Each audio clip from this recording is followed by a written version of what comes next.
એક મહત્વના સમાચાર મળી રહ્યા છે તો વલસાડની ઓરંગા નદીમાં ઘોડાપૂર જેવી પરિસ્થિતિનું નિર્માણ થયું છે। વલસાડમાં ધોધમાર વરસાદને પગલે ઓરંગા નદીમાં ઘોડાપૂરની સ્થિતિ છે। સુરક્ષાના ભાગરૂપે ડીડીઓએ રજાની રજૂઆત કરી છે। આવતીકાલે શાળા, કોલેજ, આઈટીઆઈ અને આંગણવાડીઓમાં રજા જાહેર કરવામાં આવી છે કારણ કે પૂર જેવી પરિસ્થિતિનું નિર્માણ થયું છે।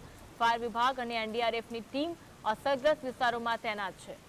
આજ અંગે વધુ વાત કરીશું। સંતા પ્રિયાંક ફોનલાઈન પર જોડાયા છે। પ્રિયાંક, વલસાડની ઓરંગા નદીમાં ઘોડાપૂર આવ્યું છે, હાલમાં કેવી પરિસ્થિતિ છે? પાણી સતત વધતું જ રહી જાય છે। હાલ જે સ્થિતિ છે તે વલસાડ, ધરમપુર અને જે પારડીનો વિસ્તાર છે ત્યાં પાણીની ચોક્કસ અસર છે, જેને લઈને કપરાડા, ધરમપુર અને વલસાડ તાલુકામાં રજા જાહેર કરાઈ છે। જ્યારે પારડી, વાપી અને ઉમરગામમાં જે તે સ્થિતિ પર સંચાલકોએ નિર્ણય લેવાનો છે એમ જણાવવામાં આવ્યું છે। તો બીજી તરફ જે નીચાણવાળા વિસ્તારો છે ત્યાંના લોકોને શેલ્ટર હોમમાં શિફ્ટ કરવામાં આવ્યા છે।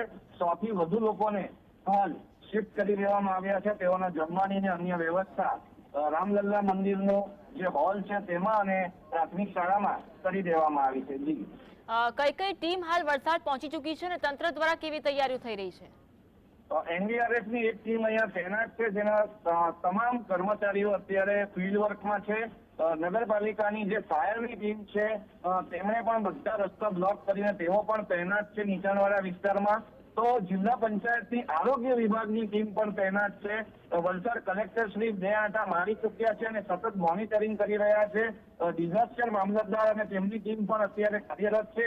ત્યારે વલસાડના ચીફ ઓફિસર અને અન્ય કર્મચારીઓ તમામની આજરોજ રવિવારની રજા કેન્સલ કરીને તમામને આજે કામ માટે બોલાવી લેવામાં આવ્યા હતા અને તમામ લોકો અત્યારે કાર્યરત છે। સૌથી મહત્વની ભૂમિકા વલસાડ પોલીસ ભજવી રહી છે। જ્યાં જ્યાં ઘરમાંથી કોઈ ન નીકળતું હોય તેઓને પોલીસ અંદર જઈને રિક્વેસ્ટ કરીને સેફ સેન્ટરમાં લઈ જઈ રહી છે। જી પ્રિયંક, હાલમાં ઓરંગા નદીની શું પરિસ્થિતિ છે અને એક તો શાળા કોલેજોમાં રજા જાહેર કરવાનો નિર્ણય લેવામાં આવ્યો છે, જો ઘોડાપૂરની પરિસ્થિતિનું નિર્માણ થાય તો કેવી તૈયારીઓ થઈ રહી છે? જે પ્રમાણે ઓરંગા નદીમાં ઉપરવાસમાં વરસાદનું પાણી આવી રહ્યું છે, ભેરવી ખાતે જેનું લેવલ છે એ છેલ્લા કેટલાય કલાકોથી સ્ટેબલ છે અને સતત પાણી વધતું રહે છે। જો એ લેવલ મોડી રાત્રે ઘટે તો વલસાડ માટે ચિંતાનો વિષય નથી, પરંતુ જો ભરતીનો સમય અને આ પાણીની આવક એક સાથે થશે તો અત્યારે જ્યાં સુધી પાણી આવ્યું છે ત્યાંથી આગળ આવી શકે। એટલે કહી શકાય કે અત્યારે સ્થિતિ પર નિયંત્રણ એ રીતે છે કે પાણી હજી એટલું બધું વધી ચૂક્યું નથી, પરંતુ નીચાણવાળા વિસ્તારોને 100% અસર થઈ છે અને લોકોને હાલ શિફ્ટ કરવામાં આવ્યા છે। જી, વરસાદની શું પરિસ્થિતિ છે હાલ વલસાડમાં?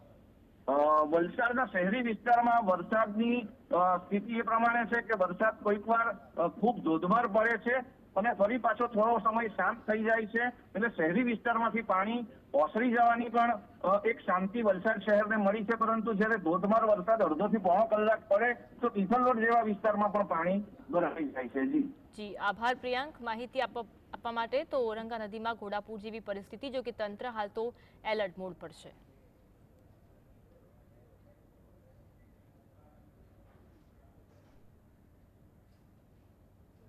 છેલ્લા 3 દિવસથી વલસાડ જિલ્લામાં જે રીતે વરસાદ વરસી રહ્યો છે સતત, આજે ત્રીજા દિવસની સાંજે આપણે જોઈએ તો ઓરંગા નદી માં પૂર જેવી પરિસ્થિતિ છે અને જે ઉપર તળાવ્યું છે જેના કારણે અહીંયા સુધી પાણી છે। અત્યારે આપણે દરિયાવાડમાં ઊભા છીએ, એના કારણે લો લાઈન એરિયા છે, ત્યાંથી ઘણા લોકોને આપણે સ્થળાંતર પણ કરાયું છે।